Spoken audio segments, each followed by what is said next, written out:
Ini adalah pelajaran kelima dari seri sifat, seri yang secara akurat menyampaikan bagaimana setiap huruf Arab diucapkan. Dalam pelajaran ini, kita akan memulai membahas kategori kedua dari sifat, yaitu kategori sifat atau karakteristik tanpa pasangan lawan. Kita menyebutnya dalam bahasa Arab, as-sifat allati la dhidda laha. Ada total 8 sifat huruf tanpa pasangan lawan. Dan seperti yang akan Anda ketahui, masing-masing karakteristik ini merupakan sifat-sifat yang unik tersendiri, yang berbeda dari kategori sifat yang pertama yang telah kita bahas dalam pelajaran-pelajaran sebelumnya, sifat dengan pasangan lawan. Misalnya seperti al-hams, yang artinya berbisik, memiliki sifat yang berlawanan, yaitu al-jahr, yang berarti keras atau jelas. Tetapi untuk kategori sifat yang akan kita bahas kali ini, tidak seperti itu. Masing-masing sifat ini berdiri sendiri. Dan tergantung pada tingkat kesulitan dan relevansinya, mereka akan digabungkan bersama dalam satu pelajaran. Jadi, pada pelajaran pertama ini, kita akan membahas 3 sifat ini, yaitu as-safir, at-tafashi, dan al-lin. Jadi, mari kita lihat apa saja maksud dari sifat-sifat ini dan bagaimana mereka dapat membantu kita meningkatkan bacaan Al-Quran kita. Mari kita mulai dari as-safir. Dan as-safir secara harfiah berarti berdesis atau bersiul. Karakteristik atau sifat ini hadir dalam 3 huruf. Sin, Sad, Dan Zay. jadi, apakah as-safir? Nah, ini mengacu pada suara khas berupa desis yang harus menyertai ketiga huruf ini saat diucapkan, yang merupakan sesuatu yang dapat dan harus Anda dengar dengan jelas saat mengucapkan salah satu dari huruf-huruf ini. S, As, Az. Nah, Anda seharusnya dapat mendengar suara yang mendesis, yang menyerupai siulan. Inilah sifat yang sedang kita bicarakan di sini dan yang harus dapat didengar saat mengucapkan salah satu dari huruf-huruf ini. Jadi, apakah ini benar-benar perlu? Maksudnya, memangnya akan ada yang salah? Nah, menerapkan sifat ini dapat dipengaruhi oleh beberapa kesalahan.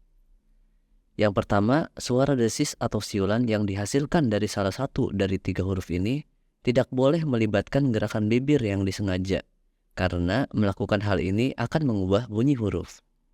Gerakan bibir yang disengaja ini dapat dilakukan dengan menjulurkan bibir keluar atau menekan lidah terlalu jauh ke depan.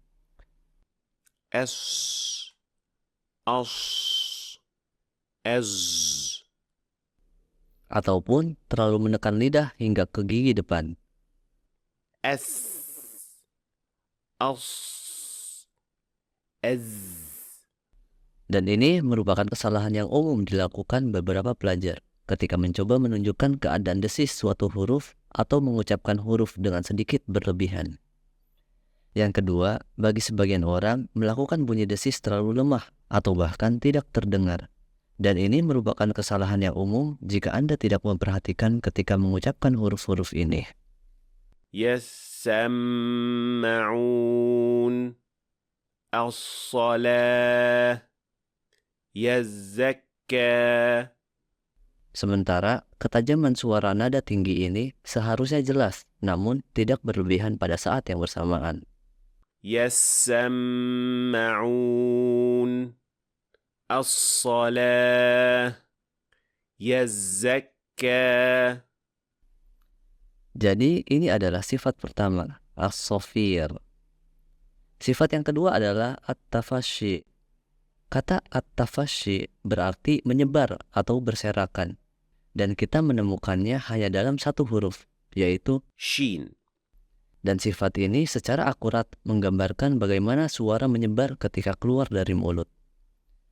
Jadi, seperti yang Anda lihat di sini, suara yang dihasilkan tidak begitu tajam, tetapi menyebar keluar. Penyebaran suara inilah yang membuat Shin. memiliki suara yang unik. Ash. Ash. Jadi, sifat ini pada dasarnya menunjukkan suara desis dari shin yang seharusnya terjadi secara natural. Shin. Namun, ada beberapa kesalahan yang dapat mempengaruhi cara pengucapan huruf ini. Yang pertama adalah jika penerapan sifat ini ditahan atau tidak dilakukan secara penuh. Seperti jika kita mengatakan غواش فراشا meskipun itu seharusnya lebih jelas tanpa dilebih-lebihkan. غواش فراشا. Kedua, penting untuk diketahui bahwa menerapkan sifat ini dapat disertai dengan pembentukan bibir secara alami, yang bukanlah sebuah masalah. Namun, gerakan bibir ini tidak boleh dilebih-lebihkan atau diterapkan secara sengaja, karena dalam kasus tertentu, hal itu mengubah suara dan dapat menghasilkan semacam suara siulan. أش أش. Jadi, ketika mengucapkan huruf ini, pastikan Anda tidak melakukan gerakan apapun dengan bibir karena dapat mengubah bunyi huruf tersebut. Dan sifat terakhir dari pelajaran ini adalah al-lin. Dan al-lin berarti kemudahan atau kelembutan. Kita menemukannya hanya dalam dua huruf dalam bahasa Arab, yaitu waw dan ya.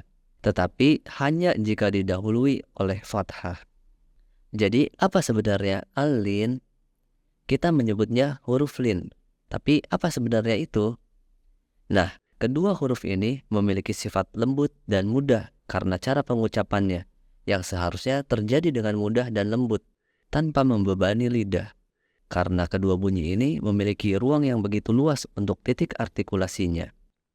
أو أي. Jadi, jika pengucapan tidak diterapkan secara lembut atau mudah, dan sebaliknya Anda menekan lidah seperti jika Anda mengatakan خوف بيت. itu akan dianggap salah pengucapan. Sebaliknya, Anda harus mengucapkan kata-kata dengan huruf lin tanpa memberi terlalu banyak tekanan pada artikulator untuk mengucapkan huruf-huruf dengan benar, dengan lin atau lembut. خوف بيت. Yang terakhir, kita harus memperhatikan pentingnya harokat atau tashkil yang ada sebelum huruf lin agar berfungsi sebagai huruf lin. Karena jika mereka didahului oleh harokat dengan sifat yang sama seperti dhammah dan kasroh, maka akan menjadi huruf mad daripada huruf lin, dan mereka akan terdengar seperti ini, أو إي. yang merupakan huruf yang berbeda dengan sifat yang berbeda. أوتوا إيمان. Dan kemudian jika huruf-huruf itu sendiri memiliki vokal seperti misalnya fathah, kita akan memiliki و يا. yang juga akan diperlakukan secara berbeda dan mereka akan memiliki sifat yang berbeda. ولد يلد. Namun, kita tentu tidak dapat menyangkal bahwa ada beberapa kesamaan antara versi-versi ini. Tetapi untuk secara khusus menerapkan sifat lin yang baru saja kita jelaskan, maka mereka harus memenuhi kriteria ini.